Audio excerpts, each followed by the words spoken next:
Study IQ IAS, अब तैयारी हुई अफोर्डेबल। दोस्तों, आज से कुछ दिन पहले ही इजराइल ये अनाउंसमेंट करता है कि वो लेबनान, जो एक ऑर्गेनाइजेशन जो बेस्ड है कहां पे, लेबनान में, जिसको बैक करता है पूरी तरीके से ईरान, उसके साथ सीज फायर एग्रीमेंट करने जा रहा है। क्योंकि वायलेंस ही लेबनान में अगर किसका चल रहा था, इजराइल का, वो कौन था? हिजबुल्ला।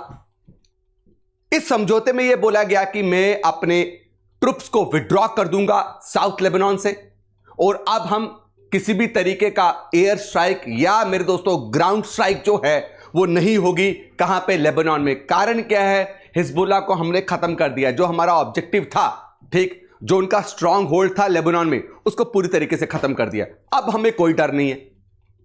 इस समझौते से मेरे दोस्तों बहुत सारे लोगों ने, बहुत सारे देश जो आपके मिडिल ईस्ट और वेस्ट एशिया में मौजूद हैं, उन्होंने राहत की सांस ली। सबको यह उम्मीद थी और यह लगने लगा था कि भाई अमन और शांति अब बिल्कुल पास है, कि उनकी उम्मीदों में पानी फिर गया। उसी दिन, जिस दिन समझौता किया गया, उसी दिन शाम को मेरे दोस्तों सीरिया के एक शहर में हमला होता है, और वो इतना जोरदार हमला होता है कि सीरियन आर्मी जो है, सीरियन सरकार को पछाड़ दिया जाता है। और उस जगह का नाम है, उस प्राचीन शहर का नाम है एलेपो। और हमला करने वाली एक मिलिटेंट ऑर्गेनाइजेशन, इस मिलिटेंट ऑर्गेनाइजेशन में अलकायदा के लोग भी थे, आईसिस के लोग भी हैं, और इस मिलिटेंट ऑर्गेनाइजेशन का नाम है आपका हयात तहरीर अल शम। हयात तहरीर अल शम एक डिक्लेयर्ड मिलिटेंट ऑर्गेनाइजेशन है, जिसके साथ लास्ट 15 से 20 सालों से सीरियन गवर्नमेंट लगातार लड़ रही है। सीरियन गवर्नमेंट जो है, उसके प्रेसिडेंट हैं बशर अल असद, और बशर अल असद को ही प्रेसिडेंटशिप से हटाने के लिए यह ऑर्गेनाइजेशन लगातार वहां पे वायलेंस कर रही है। 2019 में बशर अल असद की जो सरकार थी, प्रेसिडेंट, उन्होंने इनके साथ, इस ऑर्गेनाइजेशन के साथ क्या किया? आपका सीज फायर एग्रीमेंट किया, जिससे काफी ज्यादा जो है प्रॉब्लम सीरिया में सुलझ गई थी। लेकिन अब यह फिर एक्टिव हो चुका है, और अब इसने एलेपो शहर जो है वो पूरा हथिया लिया। यहां पे जितने भी आपके बशर अल असद ने अपने विरोधियों को गिरफ्तार करके रखा था इस जगह में, उनको छुड़वाया, उनको हथियार प्रोवाइड किए इसी हयात तहरीर ऑर्गेनाइजेशन ने। और अब इन्होंने अनाउंस कर दिया है कि हम कहां जा रहे हैं? सीरिया की राजधानी पे कब्जा करने के लिए, जो सिर्फ 350 किलोमीटर दूर है, और उसका नाम है दमिश्कस। उसका नाम है दमिश्कस। अब आप सोचिए कि अचानक से सीज फायर, एक जगह पे सीज फायर एग्रीमेंट होता है और दूसरी जगह पे सीरिया पे अटैक। ये क्या रातों रात हुआ? उसी दिन डिसाइड हुआ। और ये जो अब सिविल वॉर सीरिया में स्टार्ट हुई है, ये स्टार्ट हुई है कि स्टार्ट करवाई गई है? मेरे दोस्तों, करवाई गई है। और इसके पीछे एक ही है दोस्तों। यहां पर मैं आपको एक और इंसिडेंट के साथ कनेक्ट करवाना चाहूंगा, जो अगस्त 2021 में जो बाइडेन की गवर्नमेंट ने किया। याद कीजिए, अगस्त 2021 में अफगानिस्तान में यूएसए लेड जो नाटो है, पूरी तरीके से उन्होंने मिलिट्री एग्जिट ले लिया और अफगानिस्तान को जलता छोड़ दिया। तालिबान के हवाले अफगानिस्तान को किया, और वो भी सबसे एडवांस हथियारों के साथ। और अब अफगानिस्तान में पूरा तालिबान का कंट्रोल है। और आपने देखा होगा कि कुछ उस 1-1.5 साल में कितने मासूमों ने अपनी जान गंवाई, और कितने लाखों लोग जो हैं वो अफगानिस्तान से भाग गए। सेम ऐसा ही बाइडेन प्रेसिडेंट खत्म होते हुए कर रहा है। मतलब जाते जाते बाइडेन सीरिया को नया अफगानिस्तान बना के जा रहा है। वैसा ही जब वहां पे तालिबान को पावर दी, वैसा ही अब यहां पे HTS को पावर दे रहा है, ताकि वो सीरियन गवर्नमेंट, सीरियन सरकार को गिरा दे, और ये सिविल वॉर जो है कंटिन्यूटी पे चलते रहे। आया था, अफगानिस्तान को तबाह किया, और गया नया अफगानिस्तान बना के, जो आज सीरिया है। और उस बदमाश का नाम है, उस बूढ़े बदमाश का नाम है जो बाइडेन। यूएसए ने डायरेक्टली फंड किया है मेरे दोस्तों इस ऑर्गेनाइजेशन को, और बोला है कि आप सीरिया में अटैक करें। अब आप बोल रहे होगे कारण क्या है सर, क्यों ये यूएसए जो है सपोर्ट कर रहा है? लेकिन सिर्फ यूएसए नहीं है, 3 देशों ने यह मिलकर प्लान बनाया है सीरिया के प्रेसिडेंट बशर अल असद की सरकार और उसको गिराने के लिए, तख्ता पलट करने के लिए प्लान बनाया गया और बहुत सोच समझ के हिजबुल्लाह के साथ सीज फायर एग्रीमेंट किया गया। अब मेरे दोस्तों इसमें इन्वॉल्व कौन है? एक मेरे दोस्तों आपका अमेरिका, एक टर्की। अब टर्की आप देखेंगे तो टर्की मेरे दोस्तों ये बॉर्डर, ये जो है बॉर्डर है, राइट, ये नीचे सीरिया है, ये टर्की है, टर्की और सीरिया का ये बॉर्डर है। टर्की भी हालांकि ओपनली नहीं बोल रही, लेकिन टर्की मेरे दोस्तों सीक्रेटली इस सिविल वॉर को सपोर्ट कर रही है और वो अगेंस्ट है किसके? सीरिया के प्रेसिडेंट के। इसमें अगर मैं आपको कारण बताऊंगा अमेरिका क्यों इन्वॉल्व है, क्योंकि अमेरिका जो है मेरे दोस्तों पूरी तरीके से रशिया को उलझाना चाहता है, क्योंकि रशिया का डायरेक्ट सपोर्ट है किसको? अभी के सीरिया के प्रेसिडेंट, उनका नाम है बशर अल असद। बशर अल असद पे 2011 में भी ऐसा ही मेरे दोस्तों सिविल वॉर हुआ था। ऐसे ही विरोधी जो हैं आपके बशर अल असद के सरकार के ऊपर हमला करके तख्ता पलट करना चाहते थे। उस वक्त 2011 में जब यह हुआ, 2012 में रशिया एंटर करती है और रशिया सपोर्ट करती है किसको? आपके प्रेसिडेंट ऑफ सीरिया को। और सपोर्ट करके मेरे दोस्तों एलेपो, यही एलेपो शहर था जहां पे पहले भी 2011 में ने कब्जा किया था, वहां पे एयर स्ट्राइक करके इन सब विरोधियों को हटा के वापिस सीरियन गवर्नमेंट को उसने क्या किया मेरे दोस्तों? वहां पे चलने दिया। और यहां पे एक और सपोर्ट आया।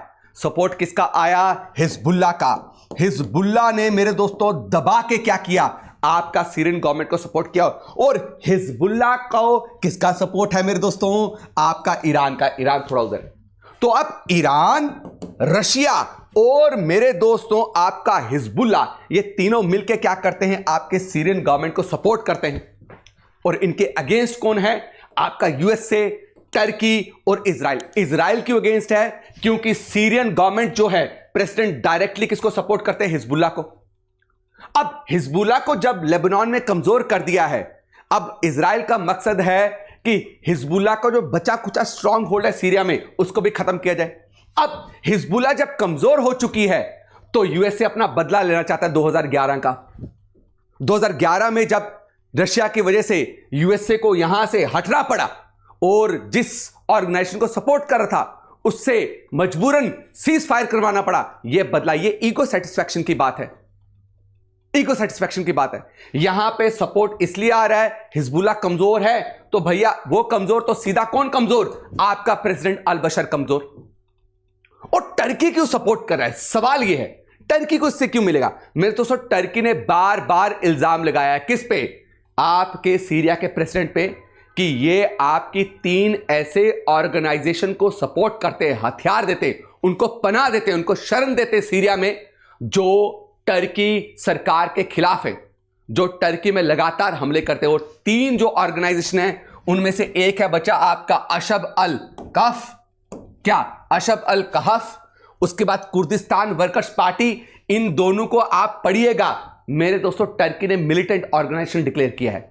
और हिजबुल्लाह, यही तीनों ऑर्गेनाइजेशन की वजह से टर्की बोलता है कि ये लगातार रॉकेट से, मिसाइल से हमारे बॉर्डर एरियाज पे हमेशा पीस को डिसरप्ट करते हैं। इसलिए इसने डायरेक्टली बोला नहीं है, लेकिन इनडायरेक्टली पूरा सपोर्ट है, पूरा सपोर्ट है।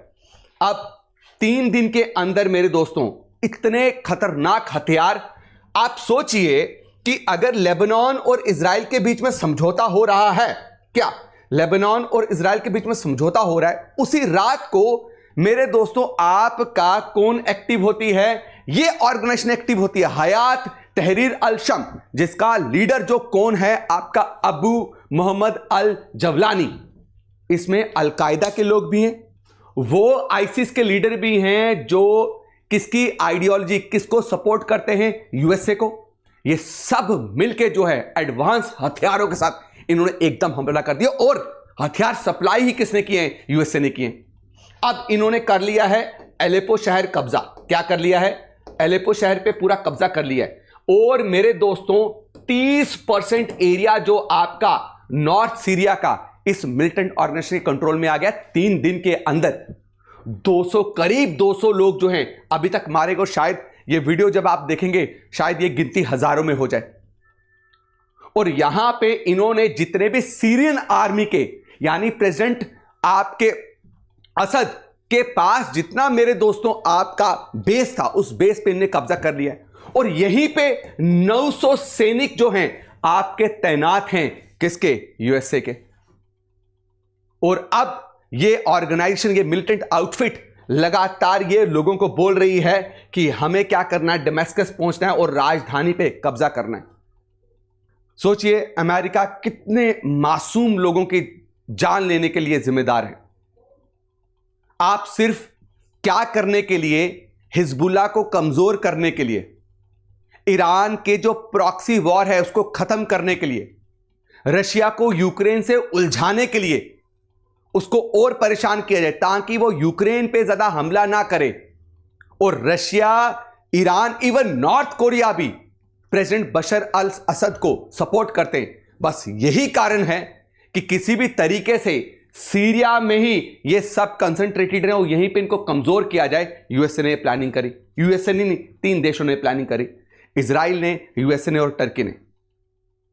अब जहां हम अभी गाजा में देख रहे हैं कितने बड़े लेवल पे ह्यूमैनिटेरियन क्राइसिस चल रहा है, और अभी जो लेबनान में हो रहा, अब यहां पे जो मासूम, जो दोषी हैं, जिनको खून खराब पसंद है, वो मरते रहे, उनसे कोई लेने देना नहीं है, लेकिन इनका जो नुकसान है वो मासूम ना उठाएं। हमेशा कोई भी जंग होती है, सबसे ज्यादा जो शिकार बनते हैं वो वल्नरेबल क्लास। वल्नरेबल कौन है? छोटे बच्चे और औरतें, उनको ही शिकार बनाया जाता है। आप कोई भी जंग देखें, फिर अब सीरिया में कहीं परिवार, कहीं मासूम बच्चे, कहीं लोगों को मारा जाएगा, सिर्फ क्या? कुछ कंट्रीज की ईगो को सेटिस्फाई करने के लिए।